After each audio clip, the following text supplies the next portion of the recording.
just got this information a few moments ago. Jeff Sessions has now opened the door to the possibility of a special counsel on the Uranium One story and on the Hillary Clinton scandal with regard to the Clinton Foundation and the emails and all of what surrounds that. Concerned about that, Zach?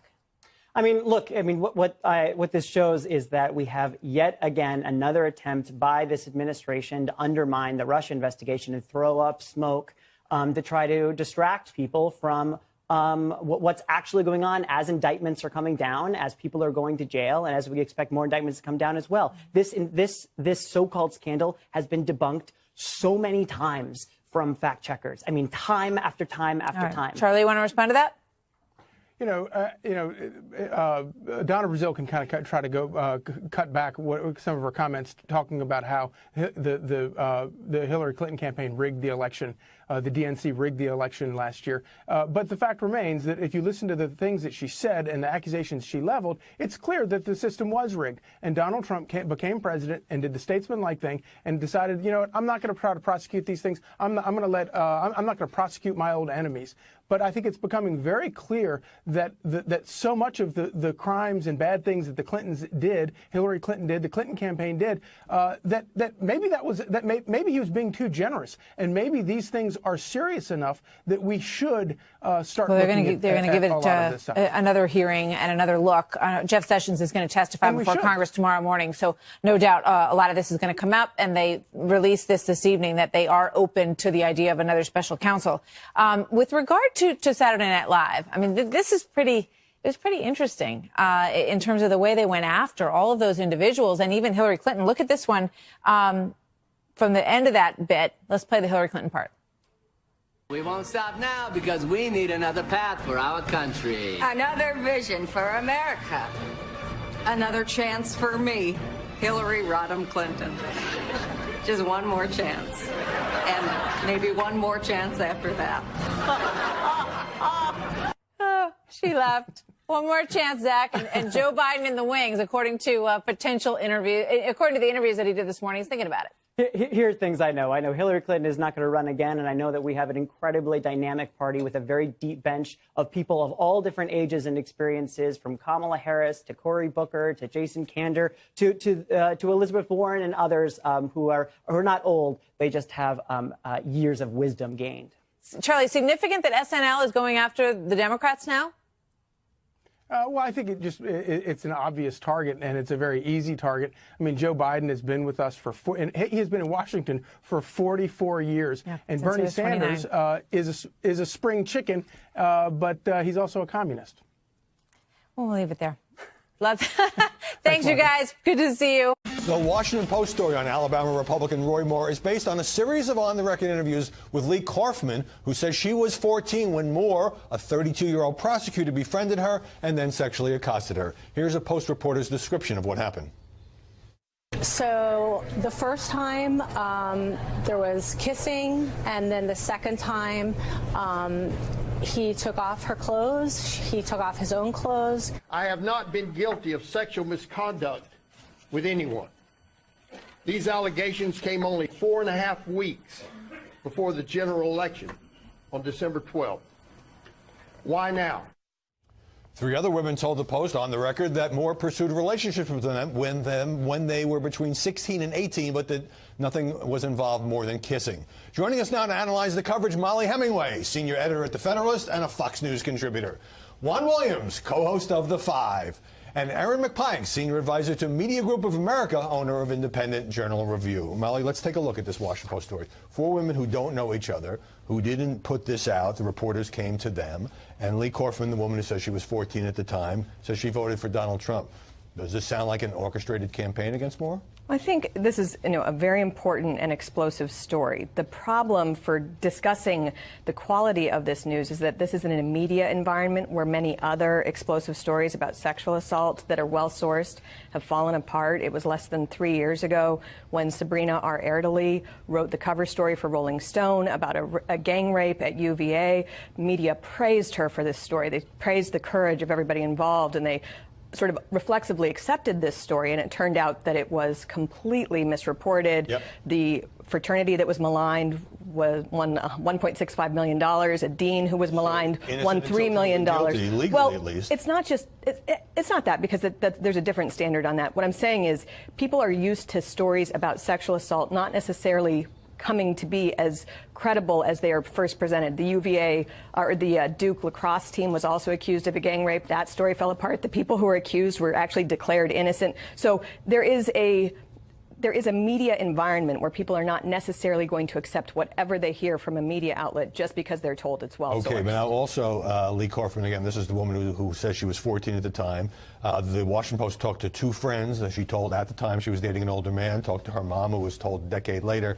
And in an interview on the radio with Sean Hannity, Roy Moore went through all this, said it was politically motivated and so forth. And then he said this. Do you remember dating girls that young at that time?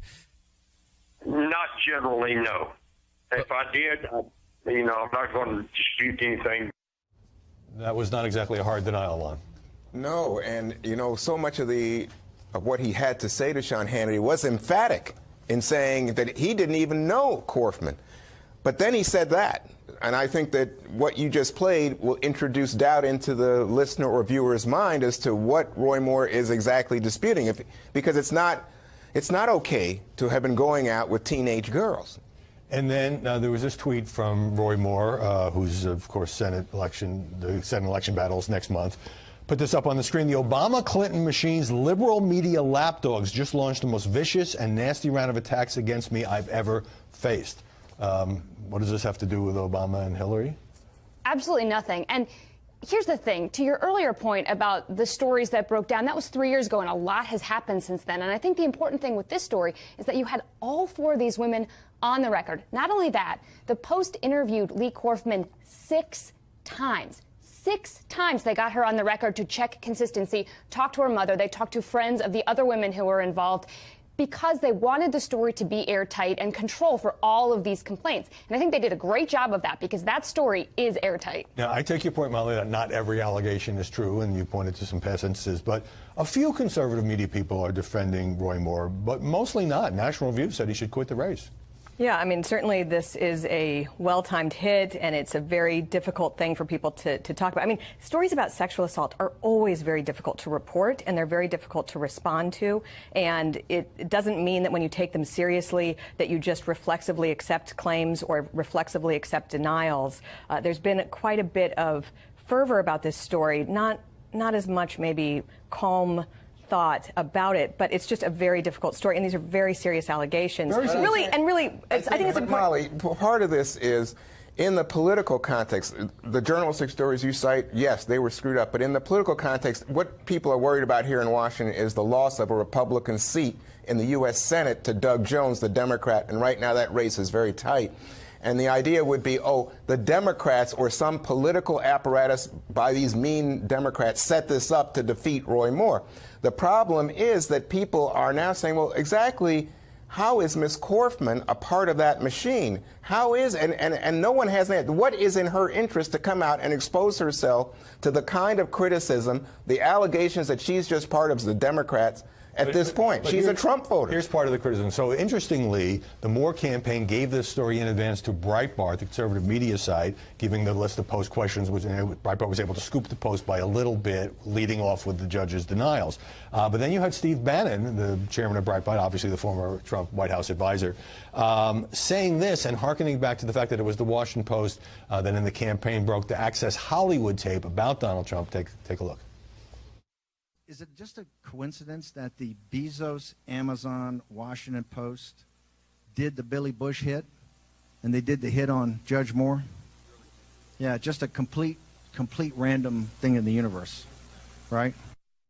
Jeff Bezos owns the Washington Post. What do you make of that line of criticism that because the Post had broken this story about candidate Trump, that this story should be suspect? It's all about ginning up the base. And the Moore campaign obviously went to Breitbart before the Post broke the story. I have seen campaigns try to get ahead of stories before, but not like that, to actually reveal everything that is in the story that is going to be coming out. That seemed to me a bridge far that I've never seen crossed before. Let's talk about selective outrage in the media, because you have, in pundits and politicians, you have liberals now, of course, denouncing Roy Moore. He was a controversial figure before because of comments on homosexuality, and he had been removed from the state Supreme Court in Alabama. And then you have Democrats. Democrats who are, when they're accused of sexual misconduct, then there's hand-wringing, well, we don't know if these allegations are true. So it seems to a lot of people that the reaction can be partisan depending on who is the target of these accusations. It doesn't just seem that way. It is that way. I just want to first off remind people that George Stephanopoulos pulled the original Bannon trick here, or pulled the original trick of going to Breitbart when Washington Free Beacon had the story about him giving $75,000 to Hillary Clinton. They asked him for comment. He ran to Politico instead. It's a totally mean move, but it's one of these things that we see. Right. But it is true that this is in such a bigger context. People are pretending that this is just a story about, a very genuine story about this person.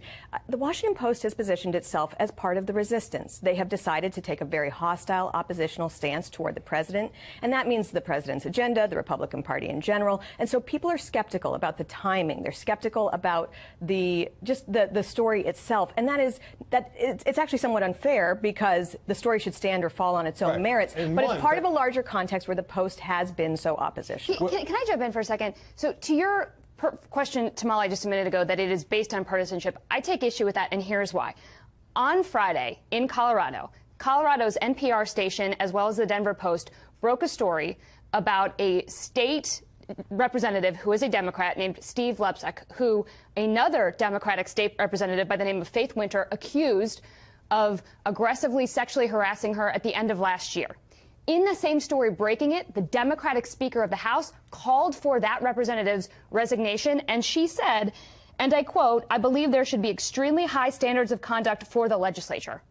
If you're calling for the resignation of a member of your own party in the story breaking there are certainly exceptions where people take on. Mitch McConnell didn't wait very long before going after Judge Moore. And by the way, when it was Bill Clinton and Monica Lewinsky, a lot of liberal pundits and politicians made excuses for the president. But just to finish on the Washington Post, so yes, the editorial page, which is run by a separate editor, has called Roy Moore unfit, clearly a liberal editorial page. I understand people take issue with the Post reporting, but this doesn't necessarily make the story untrue. You have to look at the evidence, the interviews with the four women. Do they have partisan motivations? Again, Lee Corfin voted for Donald Trump and George W. Bush. That was my point. And the second point to make here is, at some point, given Roy Moore's evangelical projection that he is a man of God and his stand on the Ten Commandments, at some point I think it's very difficult for people. We're in the Bible Belt in Alabama. I think it's really on them to make a decision here. And when it comes to questioning the Post politically, part of the resistance, not a resistance, I don't know. But I'll tell you this.